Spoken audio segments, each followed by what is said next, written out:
आज हम जानेंगे कुरु वंश की उत्पत्ति की पुरानी कथा के बारे में। पुराणों के अनुसार ब्रह्मा जी से अत्रि, अत्रि से चंद्रमा, चंद्रमा से बुध और बुध से इलानंदन पूर्वा का जन्म हुआ। पूर्वा से आयु, आयु से राजा नहुष और नहुष से ययाति उत्पन्न हुए। ययाति से पुरु हुए और पुरु के वंश में भरत और भरत के कुल में राजा कुरु हुए। कुरु के वंश में शांतनु का जन्म हुआ। शांतनु से गंगानंदन भीष्म उत्पन्न हुए। उनके दो छोटे भाई और थे, चित्रा गंध और विचित्र वीर्य। ये शांतनु से सत्यवती के गर्भ में उत्पन्न हुए थे। शांतनु के स्वर्गलोक चले जाने पर भीष्म ने अविवाहित रहकर अपने भाई विचित्र वीर्य के राज्य का पालन किया। भीष्म महाभारत के प्रमुख पात्रों में से एक है। ये महाराज शांतनु के पुत्र थे। अपने पिता को दिए गए वचन के कारण इन्होंने आजीवन ब्रह्मचर्य का व्रत लिया था। इन्हें इच्छा मृत्यु का वरदान प्राप्त था। एक बार हस्तिनापुर नरेश दुष्यंत आखेट खेलने वन में गए। जिस वन में वे शिकार के लिए गए थे उसी वन में कण्व ऋषि का आश्रम था। कण्व ऋषि के दर्शन के लिए महाराज दुष्यंत उनके आश्रम पहुंच गए। पुकार लगाने पर एक अति लावण्यमयी कन्या ने आश्रम से निकलकर कहा, हे राजन, महर्षि तो तीर्थ यात्रा पर गए हैं, किंतु आपका इस आश्रम में स्वागत है। उस कन्या को देखकर महाराज दुष्यंत ने पूछा, बालिके, आप कौन हैं? बालिका ने कहा, मेरा नाम शकुंतला है और मैं कण्व ऋषि की पुत्री हूँ। उस कन्या की बात सुनकर महाराज दुष्यंत आश्चर्यचकित होकर बोले, महर्षि तो अजन्म ब्रह्मचारी हैं, फिर आप उसकी पुत्री कैसे हुई? उनके इस प्रश्न के उत्तर में शकुंतला ने कहा, वास्तव में मेरे माता पिता मेनका और विश्वामित्र हैं। मेरी माता ने मेरे जन्म होते ही मुझे वन में छोड़ दिया था, जहाँ पर शकुंत नामक पक्षी ने मेरी रक्षा की, इसलिए मेरा नाम शकुंतला पड़ा।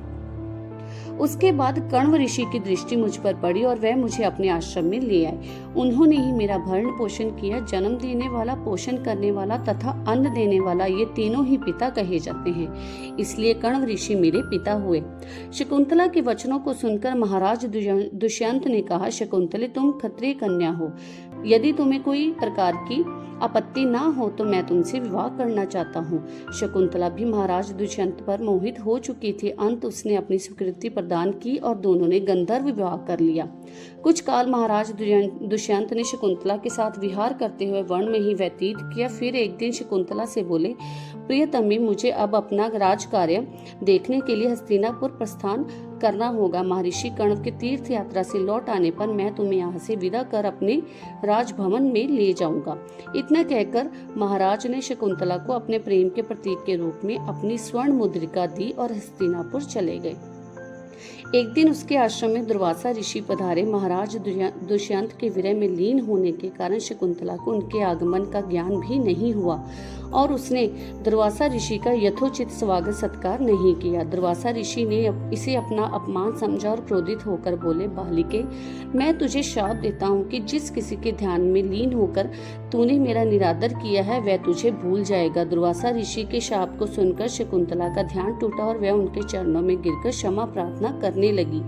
शकुंतला की क्षमा प्रार्थना से द्रवित होकर दुर्वासा ऋषि ने कहा, अच्छा, यदि तेरे पास उसका कोई प्रेम चिन्ह होगा तो उस चिन्ह को देख, उसे तेरी स्मृति हो आएगी। महाराज दुष्यंत से विवाह से शकुंतला गर्भवती हो गई थी। कुछ काल पश्चात कण्व ऋषि तीर्थ यात्रा से लौटे। तब शकुंतला ने उन्हें महाराज दुष्यंत के साथ अपने गंधर्व विवाह के विषय में बताया। इस पर महर्षि कण्व ने कहा, पुत्री, विवाहित कन्या का पिता के घर में रहना उचित नहीं है।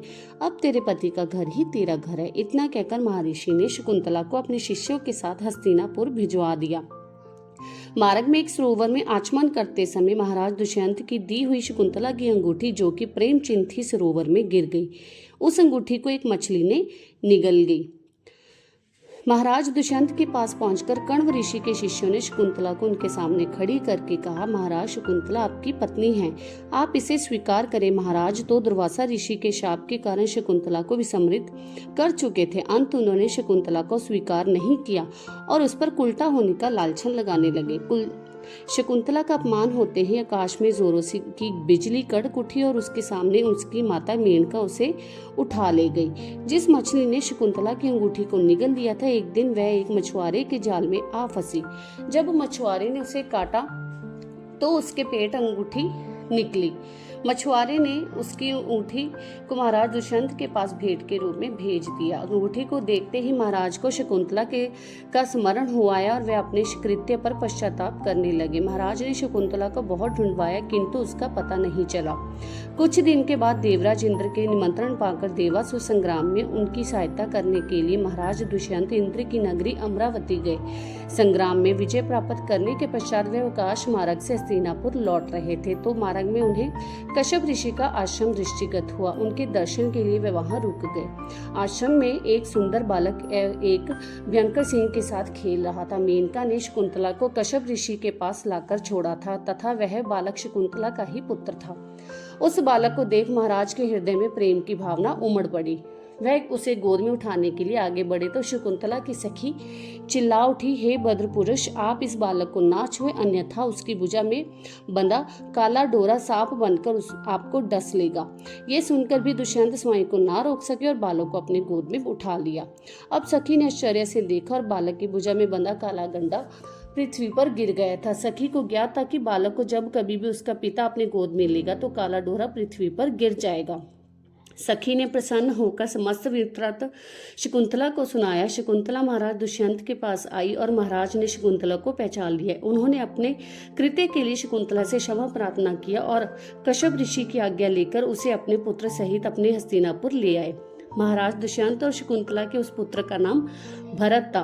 बाद में वे भरत महान प्रतापी सम्राट बने और उन्हीं के नाम पर हमारे देश का नाम भारतवर्ष पड़ा। तो चलिए, वीडियो पसंद आई तो वीडियो को लाइक और शेयर जरूर कीजिएगा और अगली आने वाली पुरानी कथा को जानने के लिए आपके अपने चैनल अटल पुरानी कथा को सब्सक्राइब जरूर कर दीजिएगा। तब तक के लिए धन्यवाद।